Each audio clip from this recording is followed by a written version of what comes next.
Olá, me chamo Gabriel, sou estudante do curso Bacharelado em Teologia pela Faculdade Unicesumar. Hoje vamos iniciar um vídeo, fazer uma breve explicação acerca da nossa reforma protestante, né? Na reforma protestante é um dos marcos mais significativos na história da igreja cristã. Em 31 de outubro de 1517, Martinho Lutero, um monge, agustiniano e teólogo alemão, ele fixou suas 95 teses na porta da igreja de Wittenberg. E essas teses ela vai desafiar, desafiando abertamente a prática da igreja católica, especialmente a venda de indulgências. A ação de Lutero gerou um movimento de grande repercussão que resultou em profundas mudanças sociais e políticas em toda a Europa e no mundo. A reforma foi, portanto, um movimento de crítica à Igreja Católica medieval naquela época, com o objetivo de restaurar o cristianismo às suas raízes bíblicas. E o que levou Lutero a tomar essa atitude? São algumas perguntas que ficam para a gente, Quais foram as condições políticas, sociais, religiosas da época que permitiram que esse movimento se espalhasse tão rapidamente? E como esse movimento, essa reforma, ela continua a influenciar a prática cristã até hoje? Essas são algumas perguntas,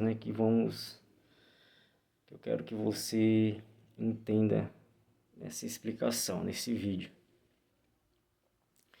Eu quero comentar acerca das causas possíveis da reforma protestante, A reforma ela não surgiu de uma única causa, mas de várias interligadas, Eu quero aqui analisar as principais, causas. Eu separei praticamente 4, A primeira é a venda de indulgências. Para você que já estudou sobre Martinho Lutero, sobre a reforma protestante, para você que está vendo agora, é novo, vendo esse vídeo, algumas pessoas já conhecem a história, já sabem, mas uma das principais é a venda de indulgências. A Igreja Católica oferece indulgências, ou seja, perdão dos pecados em troca de dinheiro, o que gerava um profundo descontentamento entre os fiéis que viam isso como uma distorção do Evangelho. Lutero, em suas 95 teses, ele questiona essa prática, Ele defende que a salvação não poderia ser comprada, mas recebida pela graça de Deus, Uma segunda causa era a corrupção na Igreja Católica, Havia uma grande corrupção dentro da Igreja, com papas, clérigos acumulando riquezas e poder.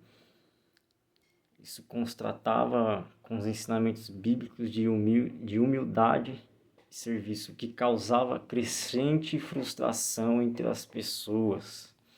Uma grande corrupção na Igreja Católica.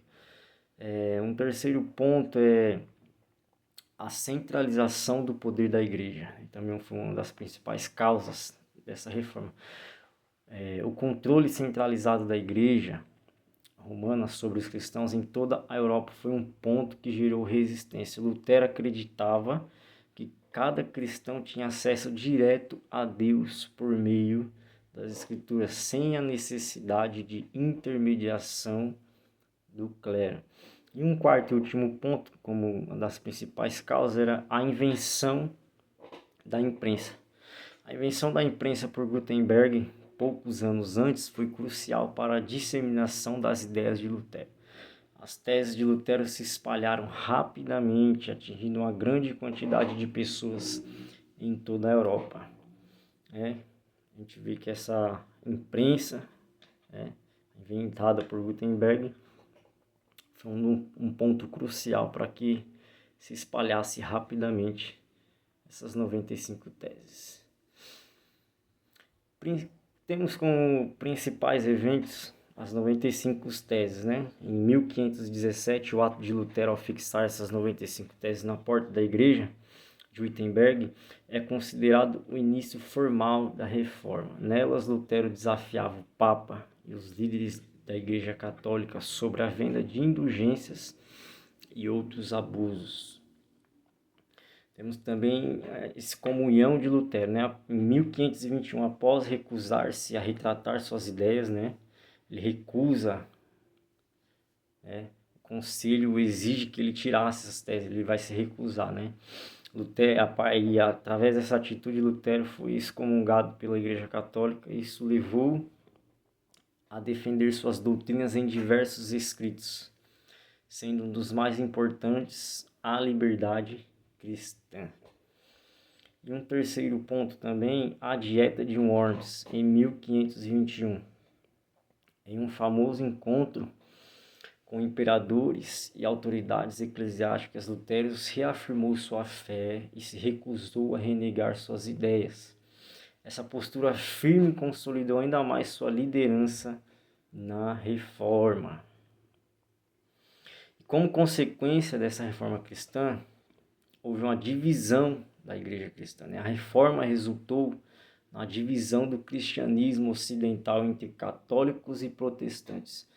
Lutero fundou uma nova tradição cristã, o luteranismo, que rejeitava a autoridade papal e enfatizava a salvação pela fé.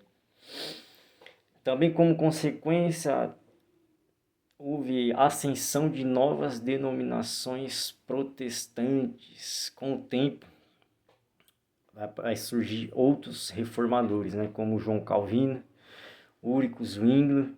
Eles desenvolveram novas formas de cristianismo que se distanciaram ainda mais da Igreja Católica, levando ao surgimento de várias denominações protestantes, né? A gente vê que essa ação de Lutero, houve novas denominações protestantes, né? E também, mais uma consequência, houve um impacto social e político na época, né? A reforma teve profundos efeitos políticos. Em muitos países, como na Alemanha, na Inglaterra, ela gerou conflitos religiosos, como a Guerra dos 30 Anos. Também contribuiu para o fortalecimento do Estado-nação e a diminuição do poder da Igreja. A gente vê que a Igreja Católica ela tinha um grande poder nessa época, né? Mas, através dessa reforma, esse protesto de Martim Lutero, houve essa consequência, né? Um grande impacto social e político na época. Agora uma reflexão, uma pergunta para nós refletirmos. Como as práticas da Igreja Católica medieval que Lutero criticou ainda influenciam algumas doutrinas ou práticas em várias tradições religiosas de hoje? O que podemos aprender com a coragem de Lutero em questionar práticas que ele acreditava que distorciam a mensagem cristã, né? Embora a reforma tenha ocorrido há mais de 500 anos, ela continua a moldar o cristianismo moderno. A ideia de justificação pela fé e a ênfase na autoridade das Escrituras são centrais para muitas denominações protestantes de hoje. Como essas ideias impactam a nossa maneira de entender a salvação e a relação com Deus? E agora, para a gente concluir, a Reforma Protestante foi um evento de transformações profundas que remodelaram a Igreja e o mundo ocidental.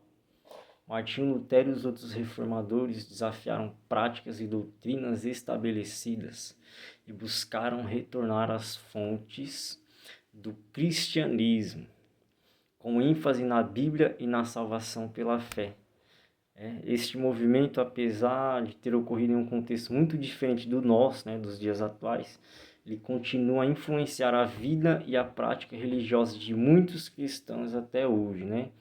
A gente vê que, assim como essa reforma, né, de Martinho Lutero influencia até hoje, é a mesma coisa com a Igreja Católica, né, que tem os seus dogmas, suas doutrinas e influenciam muitas outras religiões até os dias de hoje, né? Mas temos aí sola Escritura, sola Fide, sola Christus, né? Nada além disso, né? E eu convido, né? Aproveito aqui o espaço e faço um convite, né, ao aprofundamento, né? Foi um breve resumo.